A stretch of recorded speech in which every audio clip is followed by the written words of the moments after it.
Hello and welcome to this webinar on the motions proposed by the Organisation Committee on behalf of UK Council on the changes to the Articles of the Association for the RB's consideration. My name is Krishan Agarwal and I'm Chair of the Organisation Committee. I've made this video to complement the motions set out in the agenda ARM 1A, AGM 3.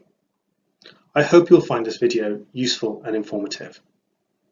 If you have any questions, concerns or points of clarification, please email me via the Secretariat before the ARM meeting.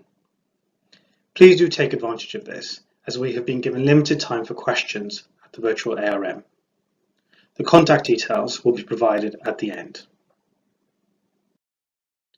I would like to take this opportunity to inform you that these changes have gone through a vigorous process of approval and have been considered and approved by the Organisation Committee, responsible for the oversight of the governance, structure and function of the association, and then approved by UK Council, comprising your elected representatives. The Articles and Bylaws are basically the rule book of the association. The Articles generally establish the powers and responsibilities of key bodies and members in the BMA, and the Bylaws are subsidiary to the Articles and generally describe the working methods of bodies and members. I'm now going to take you through the article changes. On your screen, you can now see the first motion by the Organisation Committee on behalf of Council. It is also set out in the agenda and in Appendix 2 of ARM 1A, AGM 3. The first motion is for a change to Article 52. Article 52 relates to the removal of the President as a Chief Officer and adding the Deputy Chair of Council. This addresses two issues that have been considered through the Board's Appointments Oversight Subcommittee, Organisation Committee and approved by Council. The first is the role of the President, which has been agreed should move to a more ambassadorial, representative role covering ceremonial meetings whilst continuing to retain their current status and influence as an ex officio member of the Association's committees. In essence, this removes the President as a Chief Officer, however allows the President to continue to contribute to the committees and council of the association.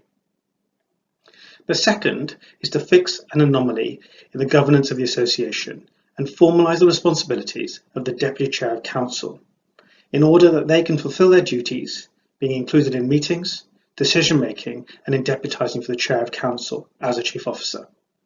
This is important for the betterment of the association, allowing the Chair to fully delegate to the Deputy Chair. The second motion is for a change to Article 56. This article change addresses two issues.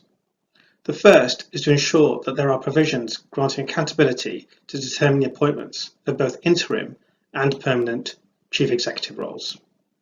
There are currently no provisions for an interim Chief Executive. The second moves the responsibility of appointing the Chief Executive or interim Chief Executive from Council to the Board of Directors. The final motion is for a change to Article 79. This change is procedural, to update the name of the Charitable Purposes Subcommittee to BMA Giving. The name change was made to better reflect the remit of the subcommittee to both internal and external audiences. Next steps. The motions that are carried by the RB at the ARM will then go forward for final ratification at the AGM later in the day, and will take effect immediately thereafter. As mentioned earlier, the contact details for the Secretariat are on the next slide. I hope you have found this video useful and informative. Thank you for watching.